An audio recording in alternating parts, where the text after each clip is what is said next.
بسم الله الحمد لله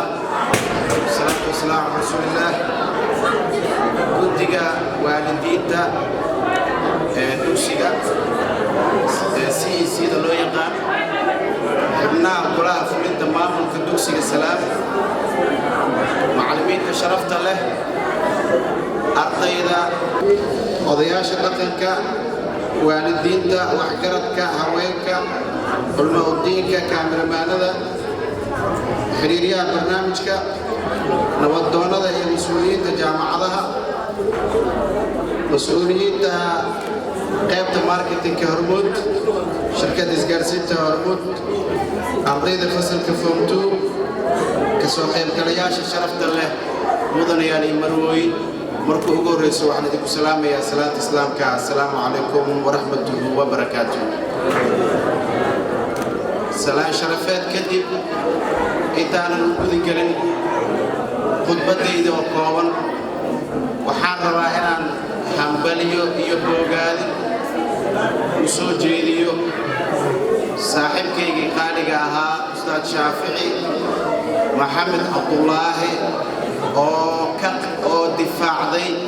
وكي ستيسكا جامعة حرب كوات باتشولر ديجري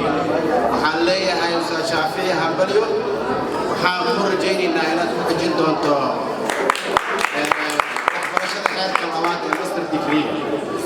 sidaas oo kale waxaan rabaa inaan u hambaliyeeyo gabdhahayga sharafta leh ee ayaguna difaacday buugooda tisiska jaamacadda heerka koowaad ee bachelor degree-ga gabdhahaas oo ah dufcaddii labaad ee ka qalin jabisay dugsigan faca weyn ee hoose dhexe sare ee Salaam gabdhahaas oo kale ah أنيسة إبراهيم يوسف إيوه ساميو محمد يوسف سامي يوسف محمد عفوا وحالي هاي همبليو وحالي رجينا يا قولي تكوابين انت اسكتي وحرر مدن يا لمروي إن هذه كجم حد عليو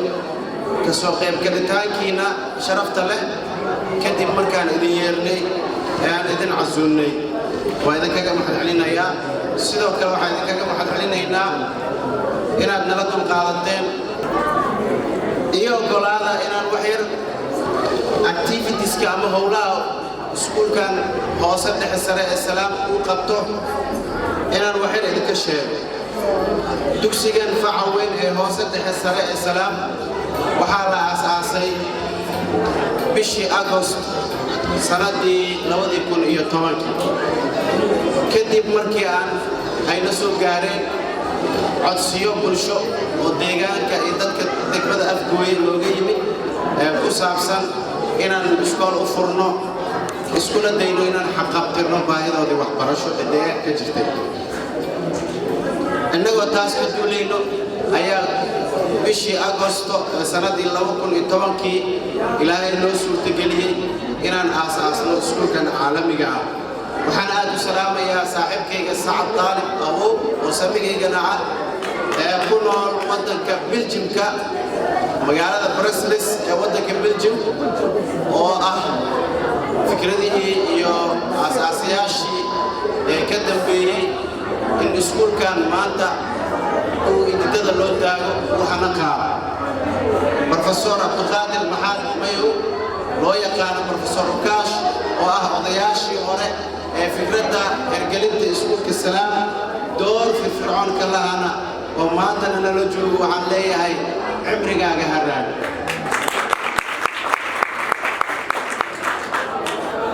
مدني اللي مروي مرت شرفت قيمة له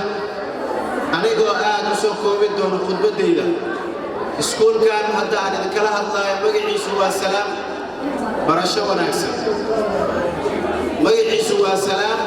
معنيه سنوان نبتقليو تاسوء أرضيني سوق الشاء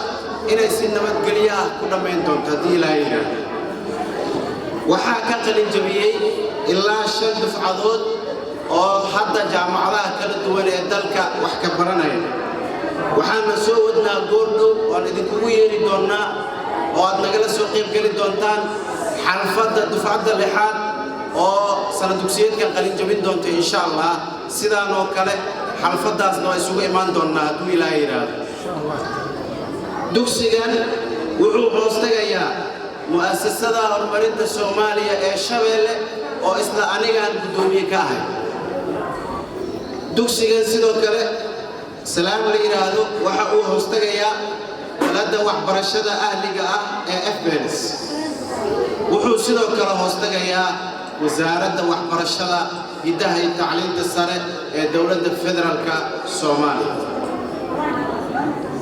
dugsiga waxa uu ka kooban yahay 2 xarumood waxa uu na howlgalayaa labada gelin sidoo kale waxa uu leeyahay dugsi xifdinta quraanka kariimka ee qolka ee lagu soo barbaarinayo jiilalka soo koraya ee u baahan in laga xaqabtiro xifdinta quraanka kariimka ee qolka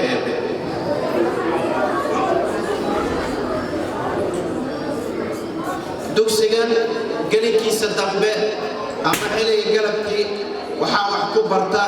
arday kor u dhaafaya 575 arday oo si lacag la'aan wax ku barto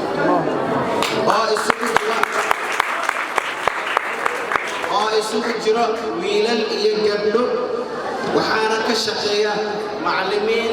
gabdho iyo wiilal ah si loo ilaaliyo gender balance iskuulka ardaydan hadda aan kor ku xusay 575 arday wuxuu u dhameystiray agabkii waxbarasho oo isugu jira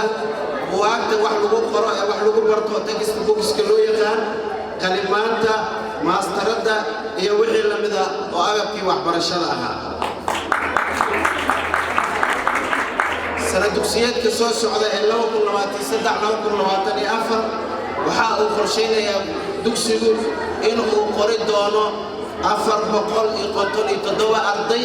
oo si bilaash ah wax ku baran doona hadduu Ilaahay yiraahdo insha Allah oo dugsiga hoose waxaana ardaydaas loo diyaariyay oo la siin doonaa agabkoodii waxbarasho sida buugaagtii iyo kalimaantii iyo wixii kale oo la xiriiray tacliinta hadduu Ilaahay yiraahdo intaas kadib waxaan rabaa kalimadeydii inaan ka dhigo mid mahad celina waxaan mahad celinayaa Allah subhanahu wa ta'ala oo awoodda leh ee noo suurtageliyay inaan u adeegno bulshadeena si daahfuran oo hufnaan waxaan si guud ugu mahad celinayaa macallimiinta sharafta leh oo ku abtirsata dugsigan facaweyn ee salaam oo dhabaha u xirtay in ay ka xaqabtiraan ardayda wax ka barata dugsiga baahiyaha waxbarasho ee ay qabaan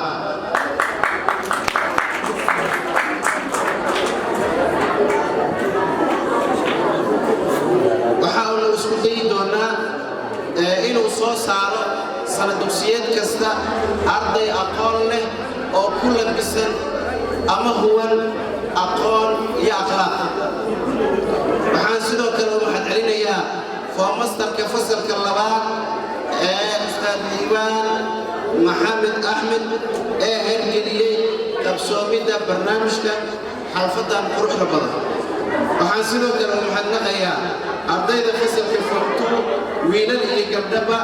siday ugu dadaaleen habeen iyo maalinba siday xalfadan ku qabsoomayeen waxaan sidoo kale u mahad celinayaa guddiga waalidiinta ee loo yaqaan CEC-da oo ay ugu horeeyaan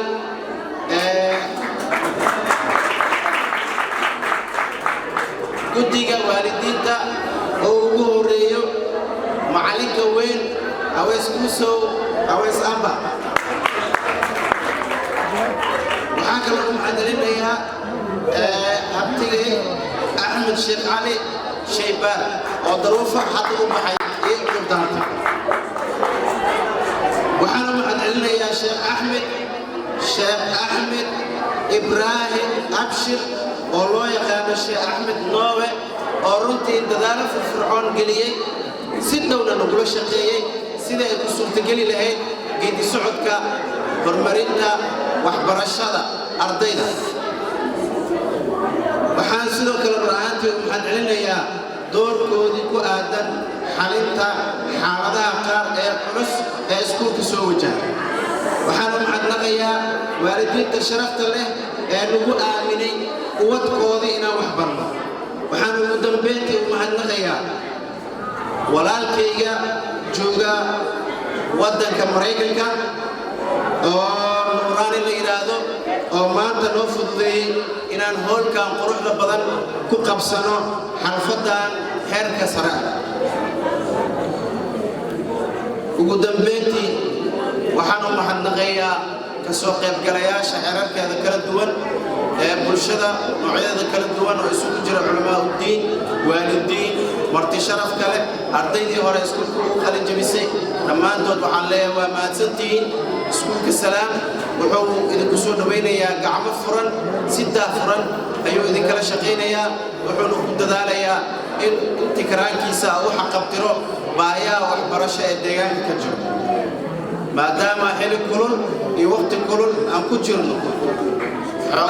waxaan kalimadeeda ku soo koobayaa abaal badan, abaal bad ah, abaal bur iyo dheeraad ah, ninba kiisa kaan ugu bedeli beerka ku ogsoonay. aad baad u mahadsantihiin.